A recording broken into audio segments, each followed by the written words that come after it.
Assalomu alaykum hurmatli ijtimoiy tarmoq foydalanuvchilari. Mana yangi kanalimga yana videolar qo'yib borishni boshladim.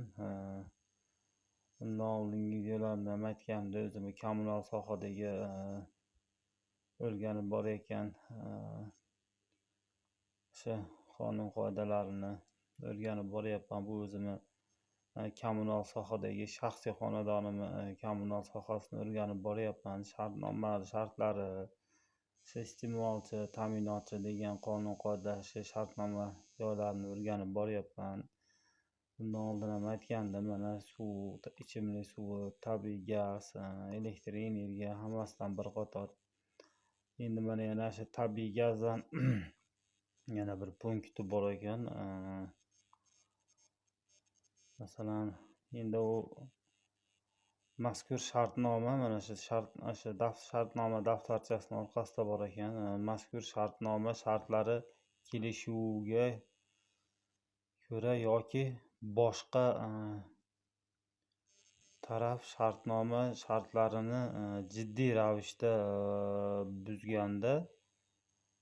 buzganda taraflarning birini talabi bo'yicha bekor qilish mumkin ekan. Ya'ni men tushundimki, agar shu shartnomani qaysidir u tomon yo bu tomon shu shartnoma shartlari talabini jiddiy ravishda buzsa, narigi taraf, masalan aniqroq qilib aytaylik, masalan yo ta'minotchi shartnoma shartlarini belgilangan, yozilib qo'ygan shartnoma shartlarini jiddiy ravishda buzsa,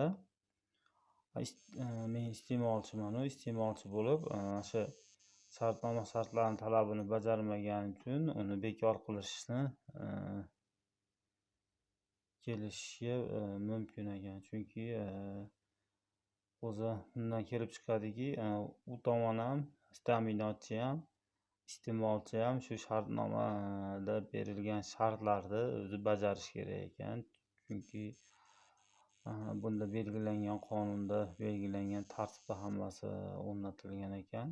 Lekin mazkur shartnoma taraflarning kelishuviga ko'ra yoki boshqa bir tarafning shartnoma shartlarini jiddiy ravishda buzgan taqdirda taraflardan biri, masalan qaysidir bir taraf buzsa jiddiy ravishda, taraflardan biri talabi bo'yicha shartnoma bekor qilinishi mumkin ekan. Agar ta'minotchi buzsa yoki iste'molchi buzsa, ikkovi bir-biriga shu talab qilish, bekor qilishni mumkin ekan. Men bundan tushundim. Bu ham yana bir o'zimga o'rganib qo'ydim. Chunki bu ham kerak ma'lumot ekan. Shuni ham kompyuterdan chiqarib yozib olib qo'yyapman. Shartnomani sifatli saqlash va ikki nusxada beriladigan, uni sifatli saqlash va talab qilish ikki tomon ham mas'ul ekan. Masalan, talab qilganda uni ikki tomon ko'rsatishga mas'ul ekanda men tushunyapman. Mana shartnomani sifatli saqlash va talab qilinganda taqdim etish ikki tarafning ham mas'ulidir deb qo'yibdi. Ikki taraf ham mas'uldir deb qo'yibdi. Bundan chiqdi, bu shartnomani yaxshi saqlash kerak ekan. Vaqt soat kelganda so'rasa, talab qilganda shu yaxshi holatda ko'rsatish kerak ekan.